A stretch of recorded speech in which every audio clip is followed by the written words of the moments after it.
அல்லாஹு அக்பர் அல்லாஹு அக்பர் அல்லாஹு அக்பர் அல்லாஹு அக்பர் கபீரா. இன்னல் ஹம்தலில்லாஹ் நஹ்மதுஹு வ நஸ்தஈனுஹு வ நஸ்தக்ஃபிருஹு வ நத்தூபு இலைஹி வ நு'மினு பிஹி வ நதவக்கலு அலைஹி வ நஊது பில்லாஹி மின் ஷுரூரி அன்ஃபுஸினா வ மின் ஸய்யிஆத்தி அஅமாலினா மன் யஹ்திஹில்லாஹு ஃபலா முضில்ல லஹு வ மன் யுضلل ஃபலா ஹாதிய லஹு وأشهد أن لا إله إلا الله وحده لا شريك له وأشهد أن نبينا محمدا عبده ورسوله. يا أيها الذين آمنوا اتقوا الله حق تقاته ولا تموتن إلا وأنتم مسلمون. يا أيها الناس اتقوا ربكم الذي خلقكم من نفس واحدة وخلق منها زوجها وبث منهما رجالا كثيرا ونساء واتقوا الله الذي تساءلون به والأرحام إن الله كان عليكم رقيبا. يا أيها الذين آمنوا اتقوا الله وقولوا قولا سديدا يصلح لكم أعمالكم ويغفر لكم ذنوبكم ومن يطع الله ورسوله فقد فاز فوزا عظيما.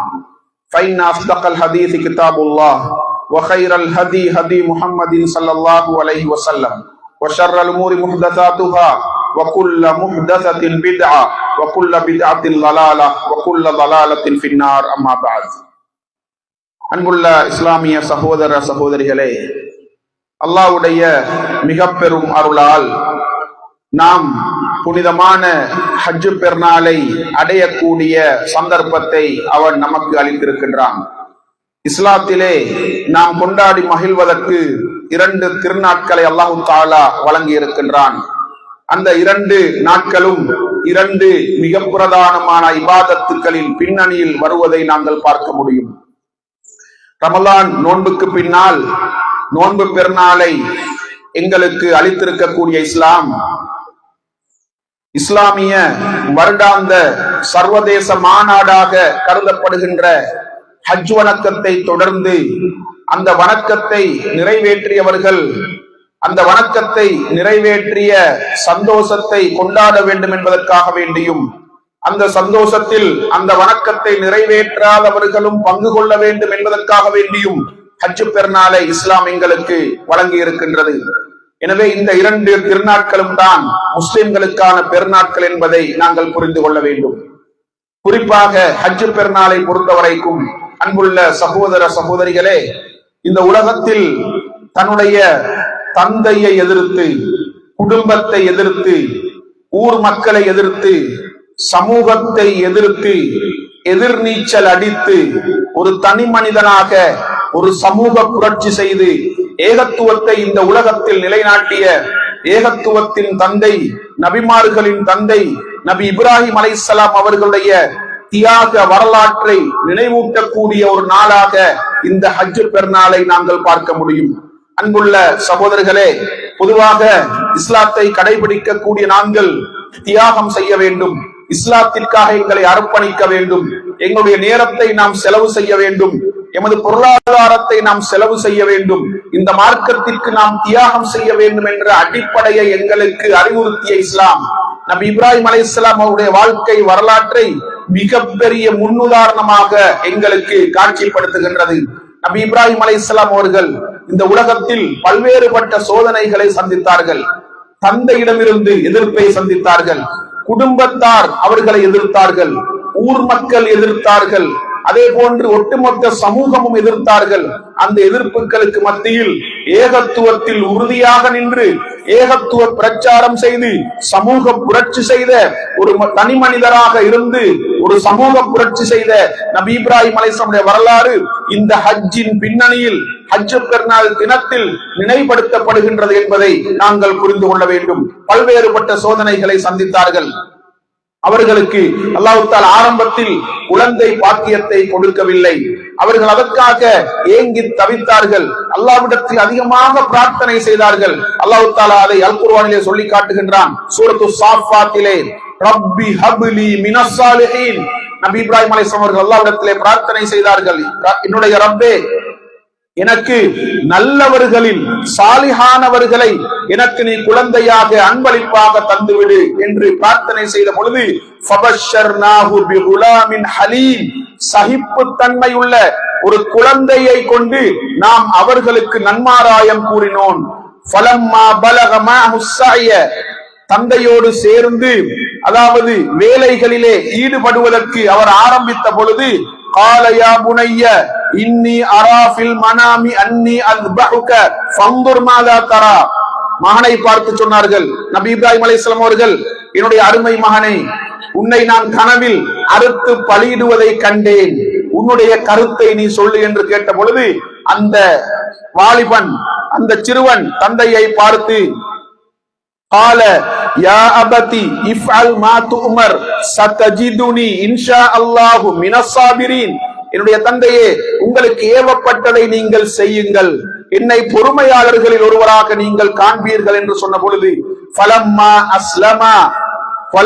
அஸ்லமா வதல்லஹு லில் ஜபீன், இருவரும் அல்லாஹ்வுக்கு கட்டுப்பட்டு தன்னுடைய மகனை முகம் குப்புற கிடத்தி அறுப்பதற்கு தந்தை எத்தனித்த நேரத்தில், ஏன் அவருடைய முகத்தை பார்த்து கொண்டு, பிள்ளையின் முகத்தை பார்த்து கொண்டு தந்தையால் அறுக்க முடியாது. அதனால் முகத்தை அப்படியே மறுபுறம் திருப்பி முகம் குப்புற கிடத்தி அவரை அறுக்க முற்பட்ட நேரத்திலே வனாதைனாஹு ஐயா இப்ராஹிம், இப்ராஹிமே என்று நாம் அவர்களை அழைத்தோம்.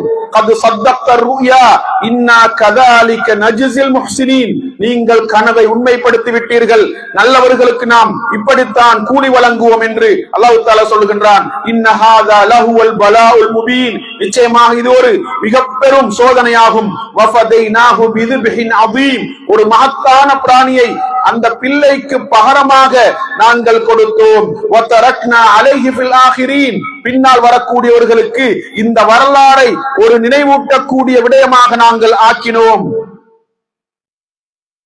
சலாமுன் அலா இப்ராஹிம், இப்ராஹிமின் மீது சாந்தி உண்டாகட்டும். கதாலிக நஜ்ஸில் முஹ்ஸினீன், இவ்வாறுதான் நாங்கள் நல்லவர்களுக்கு கூலி வழங்குவோம். இன்னஹு மின் இபாதினல் முஃமினீன், நிச்சயமாக அவர் எங்களுடைய மூமினான அடியார்களில் நின்று உள்ளவராவார் என்று அல்லாஹ் தஆலா அந்த வரலாறை சொல்லி காட்டுகின்றான். அன்புள்ள இஸ்லாமிய சகோதரர்களே, முதிய வயதில் அல்லாஹ் தஆலா குழந்தை பாக்கியத்தை கொடுத்து அல்லாஹ்வுடைய கட்டளை வருகின்றது. மிகவும் நீண்ட காலம் எதிர்பார்த்து தவமிருந்து பெற்ற பிள்ளையை இவர் அறுப்பதற்கு முனைவாரா, இவரை சோதிப்போம் என்று அல்லாஹ்வுடைய மிக பெரும் சோதனை வந்த பொழுது அல்லாஹ்வுக்கு அடிபணிந்தார், அல்லாஹ்வுக்கு கட்டுப்பட்டார். முதிய வயதில் அல்லாஹ் எனக்கு குழந்தையை தந்தாலும் இது அல்லாஹ்வுடைய கட்டளை அல்லவா, பிள்ளையிடத்திலும் சொல்லி பார்க்கின்றார். அல்லாஹ்வுக்கு அடிபணிவதற்கு பிள்ளையும் ஒத்துழைக்கின்றார். அந்த கட்டளையை நிறைவேற்றுவதற்கு முனைந்த நேரத்தில் தான் அல்லாஹ் தஆலா அவருடைய சோதனையில் அவர் வெற்றி பெற்றார் என்பதை அறிந்து அல்லாஹ் தஆலா அவர்களுக்கு ஒரு மகத்தான பிராணியை அதற்கு பாரமாக அறுக்குமாறு சொன்ன இந்த வரலாறை அல் குர்ஆன் சொல்லி காட்டுகின்றது. அன்புள்ள சகோதரர்களே, இந்த தியாக வரலாறை, இந்த தியாக நிகழ்வை ஹஜ்ஜுக்கு சென்றவர்களும் நினைவுபடுத்த வேண்டும், ஹஜ்ஜுக்கு செல்லாதவர்கள் நினைவுபடுத்த வேண்டும் என்பதற்காக ஹஜ்ஜு பெருநாளை இஸ்லாம் எங்களுக்கு வழங்கி இருக்கின்றது. ஹஜ்ஜுக்கு சென்றவர்கள் ஹதி என்ற பெயரில் துல்ஹஜ் மாதம் 10வது நாளில் மக்காவில் மினாவிலே அவர்கள் அந்த பிராணியை அறுத்து பலியிட வேண்டும். ஹஜ்ஜுக்கு செல்லாதவர்கள் துல்ஹஜ் மாதம் 10வது நாள் ஹஜ்ஜு பெருநாள் தினத்தில் பெருநாள் தொழுகையை தொடர்ந்து உதுஹியா என்ற பெயரில் அவர்களுடைய அந்த பிராணிகளை அறுத்து பலியிட வேண்டும். இப்படி அந்த தியாக வரலாறை எல்லோரும் ஞாபகப்படுத்த வேண்டும் என்பதற்காக வேண்டி இப்படியான இபாதத்தை இஸ்லாம் எங்களுக்கு கடமையாக்கி இருக்கின்றது. அன்புள்ள சகோதரர்களே, ஏகத்துவத்தின் தந்தை நபி இப்ராஹிம் அலைஹிஸ்ஸலாம் அவருடைய வாழ்க்கை வரலாறு மிக பெரும் பாடங்களையும் படிப்பினைகளையும் இந்த உலகத்திற்கு விட்டு சென்றது என்பதை நாங்கள் அவருடைய வாழ்க்கை வரலாற்றில் மிக தெளிவாக பார்க்கலாம். முதலாவதாக எப்படி அழைப்பு பணியில் ஈடுபடுவது, தந்தையை எப்படி இஸ்லாத்தின்பால் அழைப்பது, குடும்பத்தாரை, தன்னோடு நெருக்கமானவர்களை, தன்னுடைய சமுதாயத்தை எப்படி இஸ்லாத்தின்பால் அல்லாஹ்வின்பால் அழைப்பது என்ற அழகான அழைப்பு பணியின் அணுகுமுறையை உலகத்திற்கு கற்றுத்தந்த ஒரு நபியாக நபி இப்ராஹிம் அலைஹிஸ்ஸலாம் அவர்களை நாங்கள் பார்க்க முடியும். தந்தையிடத்திலே மிகவும் நளினமாக, நிதானமாக, அறிவுபூர்வமாக, விஞ்ஞான பூர்வமாக அழைப்பு பணியில ஈடுபட்டார்கள். தந்தையை அல்லாஹ்வின்பால் அழைத்தார்கள். அல்லாஹ் தஆலா சொல்கின்றானே, உது இலா சபீலி ரப்பிக பில் ஹிக்மத்தி வல் மௌஇலத்தில் ஹஸனா, ஞானத்தை கொண்டும் அழகிய உபதேசத்தை கொண்டும் ரப்பின்பால் அல்லாஹ்வின்பால் அழைப்பீராக என்ற அந்த கட்டளையை அல்லாஹ் தஆலா சொல்லி காட்டுகின்றான். அதற்கு அடிபணிந்தாற் போல நபி இப்ராஹிம் அலைஹிஸ்ஸலாம் அவர்கள் அழகான முறையிலே தந்தையை அழைக்கின்றார்கள். சில அறிவுபூர்வமான வாதங்களை எடுத்து வைக்கின்றார்கள். இருந்த பொழுதும் தந்தை அதை ஏற்றுக்கொள்ளவில்லை. தந்தை மகனுடைய பிரச்சாரத்தை ஏற்றுக்கொள்ளவில்லை. மகனை எதிர்க்கின்றார்கள். நீ இந்த ஊரை விட்டு ஓடிவிட வேண்டும், நீ இந்த ஊரிலே இருக்க முடியாது என்று தந்தை மகனை எதிர்க்கின்றார். அந்த நேரத்தில் கூட அழகான முறையிலே தந்தையிடமிருந்து விடை பெற்று சென்ற வரலாறை அல் குர்ஆன் சொல்லி காட்டுகின்றது. சோதனைகள் ஏற்படுகின்ற பொழுது பொறுமையை கடைபிடிக்க வேண்டும். அல்லாஹ் என்னோடு இருக்கின்றான் என்ற அந்த உணர்வுதான் ஒரு முஸ்லிமுடைய வாழ்க்கையை, ஆன்மீக பாதையை அலங்கரிக்க முடியும் என்ற தத்துவத்தை இந்த உலகத்திற்கு உணர்த்திய ஒரு உன்னத நபியாக நபி இப்ராஹிம் அலைஹிஸ்ஸலாம் அவர்களை நாங்கள் பார்க்க முடியும். அன்புள்ள சகோதரர்களே, இறுதியிலே அவரை ஒரு பெரிய கிடங்கை தோண்டி அதிலே நெருப்பை மூட்டி இப்ராஹிம் அலைஹிஸ்ஸலாத்தை போடக்கூடிய அந்த சந்தர்ப்பத்தில் கூட அவர்கள் ஏகத்துவத்தில் ஆட்டம் காணவில்லை. அவர்கள் கொள்கை உறுதியில் சற்றும் ஆட்டம் காணவில்லை. உறுதியாக நின்று அல்லாஹ்வின் மீது தவக்குல் வைத்து பொறுமையை கடைபிடித்து அந்த சோதனையை எதிர்கொண்ட வரலாறு இப்ராஹிம் அலைஹிஸ்ஸலாமுடைய வரலாறு என்பதை நாங்கள் புரிந்து கொள்ள வேண்டும். அந்த நேரத்தில் கூட அவர் சொன்ன வார்த்தை என்ன? ஹஸ்புனல்லாஹு வ நிஅமல் வக்கீல். அல்லாஹ் எனக்கு போதுமானவன், அவன் தான் மிகச் சிறந்த பொறுப்பு சாட்டப்படுகின்றவன் என்ற அந்த அழகான வார்த்தையை சொன்னார்கள். இந்த வார்த்தையை நபி முஹம்மது ஸல்லல்லாஹு அலைஹி வஸல்லம் சொன்னார்கள். எப்பொழுது அவரிடத்திலே வந்து, அதாவது இன்னன்னாஸ கத் ஜமஉ லக்கும் ஃபக்ஷௌஹும், மக்கள் அதாவது உங்களுக்கு எதிராக ஒன்று திரண்டு விட்டார்கள், அவர்களை நீங்கள் அஞ்சிக் கொள்ளுங்கள் என்று சொன்ன நேரத்திலே அது அவர்களுடைய ஈமானை அதிகரித்தது. அந்த நேரத்தில் அவர்கள் சொன்ன வார்த்தை என்ன? ஹஸ்புனல்லாஹு வ நிஅமல் வக்கீல். அல்லாஹ் எங்களுக்கு போதுமானவன், அவன்தான் பொறுப்பு சாட்டப்படக்கூடியவர்களில் மிகச்சிறந்தவன் என்ற இந்த வார்த்தையை சொன்ன வரலாறையும் அல் குர்ஆன் சொல்லி காட்டுகின்றது. அன்புள்ள இஸ்லாமிய சகோதரர்களே, எனவே தந்தைக்கு எதிராக, குடும்பத்திற்கு எதிராக, சமூகத்திற்கு எதிராக ஏகத்துவ பிரச்சாரத்தை செய்த நேரத்தில் கூட ஏற்பட்ட சோதனைகளை பொறுமையை கொண்டு எதிர்கொண்ட வரலாறு. அதே போன்று அல்லாஹ்வுடைய பாதையிலே ஹிஜ்ரத் செய்த வரலாறை கூட அல் குர்ஆன் சொல்லி காட்டுகின்றது. பலஸ்தீனுக்கு ஹிஜ்ரத் செய்தார்கள், எகிப்துக்கு ஹிஜ்ரத் செய்தார்கள், அங்கெல்லாம் பல சோதனைகளை எதிர்கொண்டார்கள். எனவே அந்த நேரத்தில் கூட அவர்கள் பொறுமையாக இருந்த வரலாறை அல் குர்ஆன் சொல்லி காட்டுகின்றது. அதே போன்று சோதனைகள் ஏற்படுகின்ற பொழுது, கஷ்டங்கள் நெருக்கடிகள் ஏற்படுகின்ற பொழுது நாங்கள் தொழுகையின் பால் விரைய வேண்டும், அல்லாஹ்வோடு முனாஜாத்து செய்ய வேண்டும், அல்லாஹ்வோடு நாங்கள் உரையாட வேண்டும், சுஜூதில் எங்களுடைய கஷ்டங்களையும் நெருக்கடிகளையும் நாங்கள் அல்லாஹ்விடத்திலே முறையிட வேண்டும் என்ற அழகான அந்த தத்துவத்தையும் இந்த உலகத்திற்கு இப்ராஹிம் அலைஹிஸ்ஸலாம் அவர்கள் உணர்த்துகின்றார்கள். அதாவது அவர்கள் எகிப்துக்கு ஹிஜ்ரத் பயணத்தை மேற்கொண்ட நேரத்திலே சாரா அலைஹிஸ்ஸலாம் அவர்களுடைய மனைவி அந்த எகிப்துடைய கொடுங்கோல ஆட்சியாளரிடத்திலே சென்ற பொழுது அவர்கள் பாதுகாப்பா திரும்பி வர வேண்டும் என்பதற்காக வேண்டி தொழுகையிலே அவர்கள் ஈடுபட்டார்கள். அவர்கள் தொழுகையில ஈடுபட்டு அல்லாஹ்விடத்திலே அந்த கஷ்டத்தை முறையிட்டார்கள். மனைவி பாதுகாப்பாக அந்த கொடுங்கோலனிடத்தில் இருந்து திரும்பி வந்த வரலாறை நாங்கள் பார்க்க முடியும். ரசூலுல்லாஹி ஸல்லல்லாஹு அலைஹி வஸல்லம் அவர்களும் கூட தனக்கு ஏதாவது தன்னை அச்சுறுத்தக்கூடிய ஆபத்துக்கள் வந்துவிட்டால் ஃபஸிஆ இலா ஸலாத், தொழுகையை நோக்கி விரைவார்கள் என்ற அந்த ஹதீஸ்களை நாங்கள் பார்க்க முடியும். அதே போன்று அன்புள்ள சகோதரர்களே, இபாதத்துக்களை செய்ததற்கு பின்னால், வணக்க வழிபாடுகளை நிறைவேற்றியதற்கு பின்னால் அல்லாஹ்விடத்திலே இஸ்திக்ஃபார் செய்ய வேண்டும், அல்லாஹ்விடத்திலே பாவ மன்னிப்பு கோர வேண்டும் என்ற அந்த அழகான தத்துவத்தையும் உலகத்திற்கு உணர்த்தினார்கள். காபத்துல்லாவை நிர்மாணிக்கின்றார்கள், தந்தையும் மகனுமாக இணைந்து காபத்துல்லாவை நிர்மாணிக்கின்றார்கள். நிர்மாணித்ததற்கு பின்னால் அல்லாஹ்விடத்திலே செய்த பிரார்த்தனை என்ன? ரப்பனா தகப்பல் மின்னா இன்னக அன்தஸ் ஸமீஉல் அலீம். எங்களுடைய ரப்பே, இந்த வணக்கத்தை, இந்த இபாதத்தை எங்களிடமிருந்து நீ ஏற்றுக்கொள்வாயாக, நீ செவியுடக்கூடியவன், அறியக்கூடியவன். ரப்பனா வஜ்அல்னா முஸ்லிமைனி லக வ மின் ذُرِّيَّتِنَا உம்மத்தன் முஸ்லிமத்தன் லக. எங்களுடைய ரப்பே, எங்கள் இருவரையும் முஸ்லிம்களாக ஆக்குவாயாக, எங்களுடைய சந்ததிகளில் இருந்து ஒரு இஸ்லாமிய சமூகத்தை, உனக்காக கட்டுப்படக்கூடிய ஒரு இஸ்லாமிய சமூகத்தை நீ உருவாக்குவாயாக. ஹஜ்ஜுடைய கிரிகைகளை எங்களுக்கு நீ காட்டுவாயாக. வத்துபு அலைனா இன்னக அன்த தவ்வாபுர் ரஹீம். எங்களுக்கு நீ பாவங்களை மன்னிப்பாயாக, எமது பாவங்களை மன்னிப்பாயாக.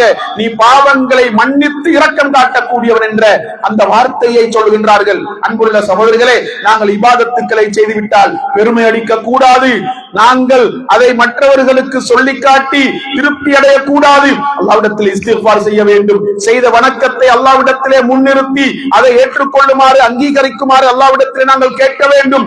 அல்லாஹ்விடத்திலே இஸ்திக்ஃபார் செய்ய வேண்டும், பாவ மன்னிப்பு கோர வேண்டும் என்ற அடிப்படையை கூட இந்த உலகத்திற்கு உணர்த்தியவராக நபி இப்ராஹிம் அலைஹிஸ்ஸலாம் அவர்களை நாங்கள் பார்க்க முடியும். அதே போன்று ஒரு மனிதன் அல்லாஹ்வுக்காக ஒன்றை தியாகம் செய்தால் அல்லாஹ் தஆலா அதை பன்மடங்காக இரட்டிப்பாக ஆக்கி அந்த மனிதனுக்கு திருப்பி கொடுக்கின்றான் என்ற அந்த உண்மையையும் அந்த அடிப்படையையும் நாங்கள் அவருடைய வாழ்க்கை வரலாற்றிலே பார்க்க முடியும். மகனை, நீண்ட காலம் தவமிருந்து பெற்ற மகனை கூட அல்லாஹ்வுடைய கட்டளைக்கு அடிபணிய வேண்டும் என்பதற்காக அறுத்து பலியிடுவதற்கு முனைந்த நேரத்தில் கூட அல்லாஹ் தஆலா அந்த சோதனையில் இருந்து அவர்களை பாதுகாத்து அதற்கு பகரமாக ஒரு பிராணியை கொடுக்கின்றான். எனவே அல்லாஹ்வுக்காக ஒன்றை நாங்கள் தியாகம் செய்கின்ற பொழுது அல்லாஹ் தஆலா அதற்கு பகரமாக அதைவிட சிறந்ததை எங்களுக்கு தருவான் என்பதை நாங்கள் இதிலிருந்து புரிந்து கொள்ளலாம். அதே போன்று விருந்தாளிகளை உபசரிப்பது, விருந்தாளிகளை கண்ணியப்படுத்துவது. மலக்குமார்கள் பிள்ளையை கொண்டு நன்மாராயம் கூறுவதற்காக அவர்களிடத்திலே சென்ற பொழுது யார் என்று தெரியாது. இன்னக்கும் கௌமுன் முன்கரூன், நீங்கள் யார் என்று தெரியாத ஒரு சமூகம் என்று அவர்களை பார்த்து சொல்லிவிட்டு உடனடியாக ஒரு ஆட்டை கொண்டு அந்த மலக்குமார்களுக்கு விருந்துபசாரம் செய்த வரலாறையும் அல் குர்ஆன் சொல்லி காட்டுகின்றது. அதே போன்று சலாம் சொன்னால் அதை அந்த சலாத்திற்கு நாங்கள் அழகான முறையிலே பதில் சொல்ல வேண்டும் என்ற அந்த அடிப்படையையும் இப்ராஹிம் அலைஹிஸ்ஸலாம் அவர்கள் சொல்லி காட்டுகின்றார்கள். அன்புள்ள இஸ்லாமிய சகோதரர்களே, எனவே இந்த ஹஜ் பெருநாள் என்பது இப்ராஹிம் அலைஹிஸ்ஸலாமுடைய தியாகத்தை நினைவூட்டக்கூடிய நாள் என்பதை நாங்கள் மறந்துவிடக் கூடாது.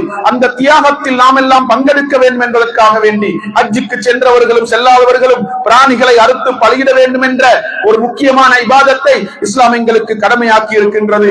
இந்த குர்பானியின் நோக்கம் இஹ்லாஸ் என்பதை, தக்வா என்பதை நாங்கள் மறந்துவிடக் கூடாது. அல்லாஹ் தஆலா சொல்லுகின்றான், லன் யனாலல்லாஹ லுஹூமுஹா வலா திமாவுஹா வலாக்கின் யனாலுஹுல் தக்வா மின்கும். நீங்கள் அறுத்து பலியிடக்கூடிய பிராணியின் மாமிசமோ அதன் இரத்தமோ அல்லாஹ்வை சென்றடையாது. உங்களுடைய தக்வாதான், உங்களுடைய இறையச்சம் தான் அவனை சென்றடையும் என்று அல்லாஹ் தஆலா சொல்லி காட்டுகின்றான். அதே போன்று அன்புள்ள சகோதரர்களே, நாம் கொடுக்கக்கூடிய அந்த பிராணி, நாம் அறுத்து பலியிடக்கூடிய அந்த பிராணி எந்த குறைகளும் இல்லாத பிராணிகளாக இருக்க வேண்டும். தெளிவாக தெரியக்கூடிய நொண்டி, தெளிவாக தெரியக்கூடிய கண் பார்வை கோளாறு, தெளிவாக தெரியக்கூடிய நோய், அதே போன்று எலும்பில் மஜ்ஜை இல்லாத பிராணி, இப்படியான பிராணிகளை நாங்கள் குர்பான் கொடுக்க கூடாது என்று இஸ்லாம் எங்களுக்கு வழிகாட்டுகின்றது. எந்த குறைபாடுமற்ற, தெளிவாக தெரியக்கூடிய கோளாறுகளற்ற ஆரோக்கியமான பிராணிகளை நாங்கள் கொடுத்து இந்த தியாகத்தை நினைவூட்ட வேண்டும் என்று இஸ்லாம் எங்களுக்கு வழிகாட்டுகின்றது.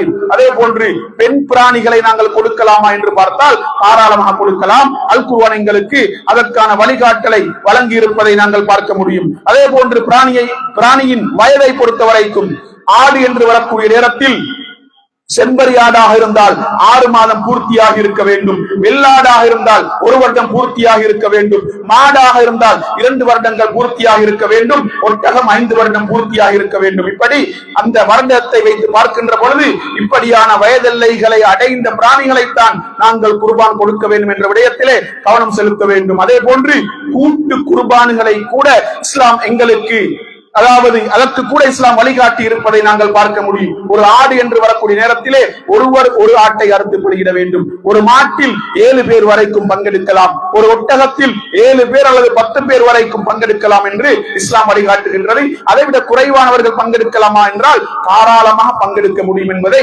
நாங்கள் புரிந்து கொள்ள வேண்டும். அதே போன்று அறுப்பதற்கு முன்னால் நாங்கள் அறுக்கக்கூடிய அந்த கத்தியை கூர்மையாக்கிக் கொள்ள வேண்டும். அந்த பிராணிக்கு அசௌகரியத்தை ஏற்படுத்தக்கூடிய விதத்தில் நாம் அறுக்க கூடாது என்று இஸ்லாம் எங்களுக்கு வழிகாட்டுகின்றது. அல்லாஹ்வுடைய தூதர் சொன்னார்கள், இன்னல்லாஹ கத்தபல் இஹ்சான அலா குல்லி ஷைஇன் ஃபைதா கதல்தும் ஃபஹ்சினுல் கித்லா வைதா தபஹ்தும் ஃபஹ்சினுல் திபஹா. நீங்கள் எல்லா விடயத்திலும் நல்ல முறையில் நடந்து கொள்ள வேண்டும் என்று அல்லாஹ் தஆலா விதியாக்கி இருக்கின்றான். நீங்கள் அதாவது கொலைக்கு கொலை என்ற அடிப்படையில் ஒரு மனிதனை கொலை செய்தால் கூட நீங்கள் அழகிய முறையில் நடந்து கொள்ள வேண்டும். பிராணிகளை அறுத்து பலியிட்டால் நல்ல முறையில் நீங்கள் நடக்க வேண்டும். உங்களில் ஒருவர் தன்னுடைய அந்த கத்தியை அறுக்கக்கூடிய அந்த கத்தியை கூர்மையாக்கி கொள்ளட்டும், அந்த பிராணிக்கு ஓய்வை ஏற்படுத்தட்டும், ஒரேயடியாக அறுத்து அதற்கு ரிலாக்ஸை கொடுக்கட்டும் என்று அல்லாஹ்வுடைய தூதர் எங்களுக்கு வழிகாட்டினார்கள். எனவே அறுக்கக்கூடிய நேரத்திலே இந்த ஒழுங்குகளை நாங்கள் கடைபிடிக்க வேண்டும். அதே போன்று அன்புக்குரிய சகோதர சகோதரிகளே, நாங்கள் அறுக்கின்ற பொழுது கிப்லாவை முன்னோக்கித்தான் அறுக்க வேண்டுமா என்று பார்த்தால் அதற்கு எந்த அடிப்படையும் ஆதாரமும் கிடையாது என்பதை நாம் புரிந்து கொள்ள வேண்டும். எப்போது அறுக்க வேண்டும் என்றால் இந்த தொழுகையை தொழுவதற்கு பின்னால் தான் நாம் அறுக்க வேண்டும். ஹஜ் பெருநாள் தொழுகையை தொழுவதற்கு பின்னால் நாம் செய்யக்கூடிய இரண்டாவது காரியமாக அந்த குர்பானை அறுக்கக்கூடிய அமலை நாம் ஆக்கிக் கொள்ள வேண்டும் என்று இஸ்லாம் எங்களுக்கு வழிகாட்டுகின்றது.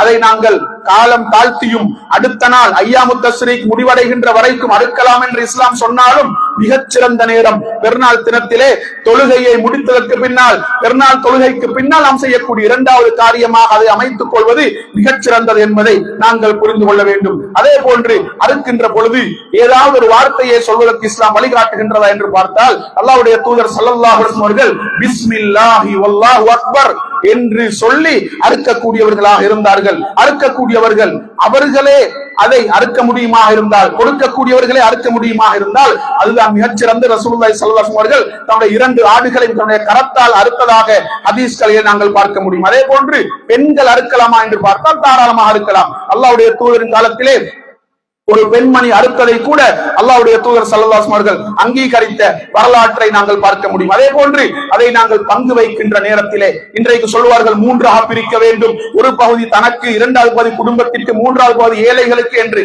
இப்படி 3ஆக பிரிப்பதற்கு எந்த ஆதாரமும் கிடையாது. நாங்களும் தாராளமாக சாப்பிடலாம், ஏழைகளுக்கும் சாப்பிட கொடுக்க வேண்டும் என்று பொதுவாகத்தான் இஸ்லாம் எங்களுக்கு வழிகாட்டி இருக்கின்றது என்பதை நாங்கள் புரிந்து கொள்ள வேண்டும். அதே போன்று முஸ்லிம் அல்லாதவர்களுக்கு நாம் இதை கொடுக்கலாமா என்று பார்த்தால் இஸ்லாமிய அறிஞர்கள் இந்த விடயத்தை ஆய்வு செய்துவிட்டு எங்களுக்கு வழங்கி இருக்கக்கூடிய அழகான தீர்ப்பு என்னவென்றால், உங்களோடு போராடாத, உங்களுக்கு எதிராக அதாவது மார்க்க ரீதியான எதிர்ப்புகளை வெளிப்படுத்தாத முஸ்லிம் அல்லாதவர்களுக்கு நீங்கள் தாராளமாக அதை அன்பளிப்பு செய்யலாம் என்பதை ஒரு அல் குர்ஆனிய வசனத்தை வைத்து அவர்கள் தீர்ப்பு வழங்கி இருக்கின்றார்கள். அல்லாஹ் தஆலா சொல்கின்றார், லா யன்ஹாகுமுல்லாஹு அனில் லதீன லம் யுகாத்திலூகும் ஃபித் தீனி வ லம் யுக்ரிஜூகும் மின் தியாரிக்கும் அன் தபர்ரூஹும் வ துக்ஸிது இலைஹிம் இன்னல்லாஹ யுஹிப்புல் முக்ஸிதீன். உங்களுடைய மார்க்கத்தில் உங்களோடு போராடாதவர்கள், உங்களுடைய வீடுகளை ஊர்களை விட்டும் உங்களை வெளியேற்றாதவர்களுக்கு நீங்கள் அதாவது உபகாரம் செய்வதை, அவர்களோடு நீங்கள் நல்ல முறையில் நடப்பதை ஒருபொழுதும் அல்லாஹ் தஆலா தடுப்பதில்லை. அவர்களோடு நீதியாக நீங்கள் நடந்து கொள்ளுங்கள், நிச்சயமாக நீதி நேர்மையாக நடக்கக்கூடியவர்களைத்தான் அல்லாஹ் தஆலா நேசிக்கின்றான் என்ற அல் குர்ஆனிய வசனத்தை மையமாக வைத்து அவர்களுக்கு நீங்கள் உபகாரம் செய்யலாம். அண்டை வீட்டார்களாக இருக்கலாம், சில பொழுது முஸ்லிம் அல்லாதவர்கள் எமது அண்டை வீட்டார்களாக எமக்கு மிக நெருக்கமானவர்களாக இருக்கலாம், அவர்களுக்கு அதிலிருந்து கொடுப்பதில் எந்த தவறும் கிடையாது என்பதை நாங்கள் புரிந்து கொள்ள வேண்டும். அதே போன்று பிரானுடைய தோள்களை நாங்கள் அறுக்கக்கூடியவர்களுக்கு கூலியாக கொடுக்க கூடாது, அதை அன்பளிப்பாகத்தான் கொடுக்க வேண்டும்.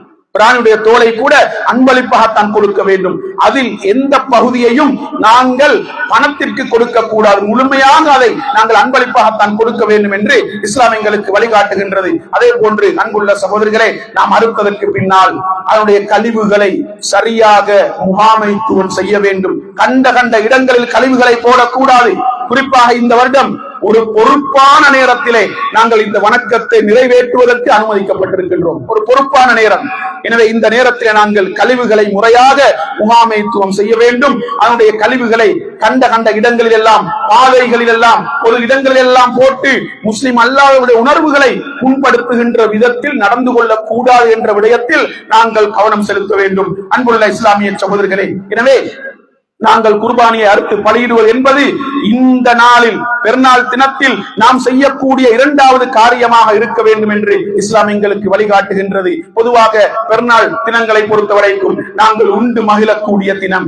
ஏழைகளுக்கு இரக்கம் காட்டக்கூடிய தினம், அதே போன்று சதக்காக்களை அதிகமாக செய்ய வேண்டிய தினம், எங்களுடைய இரத்த உறவுகளோடு உறவை நாங்கள் பலப்படுத்தக்கூடிய தினம். எனவே இந்த பெருநாள் தினத்தை நாங்கள் அல்லாஹ்வுக்கு நன்றி செலுத்த வேண்டும், அல்லாஹ்வை அதிகமாக நாங்கள் பெருமைப்படுத்த வேண்டும், அல்லாஹ்வை அதிகமாக நாங்கள் தக்பீர் செய்ய வேண்டும், அல்லாஹு அக்பர் என்ற வார்த்தையை அதிகமாக நாங்கள் சொல்ல வேண்டிய ஒரு தினமாக இந்த தினம் இருக்கின்றது. அதே போன்று அதிகமாக நாங்கள் சதக்காக்களை செய்வோம், தர்மங்களை செய்வோம், ஏழைகளுக்கு இரக்கம் காட்டுவோம், அனாதைகளுக்கு நாங்கள் இரக்கம் காட்டுவோம். அதே போன்று இரத்த உறவுகளோடு நாங்கள் உறவுகளை நாங்கள் பேணக்கூடிய ஒரு முக்கியமான தினமாக இந்த பெருநாள் தினத்தை நாங்கள் கழிக்க வேண்டும். அல்லாஹ் தஆலா இந்த பெருநாளை அவன் பொருந்திக் கொண்ட ஒரு தினமாக இந்த தினத்தில் நாம் செய்யக்கூடிய இபாதத்துக்களை, வணக்க வழிபாடுகளை அல்லாஹ் தஆலா கபூல் செய்து அவனுடைய வரம்புகளை மீறாமல், இஸ்லாமிய வழிகாட்டல்களை தாண்டாமல் இந்த தினத்தை நாங்கள் கழிப்பதற்கு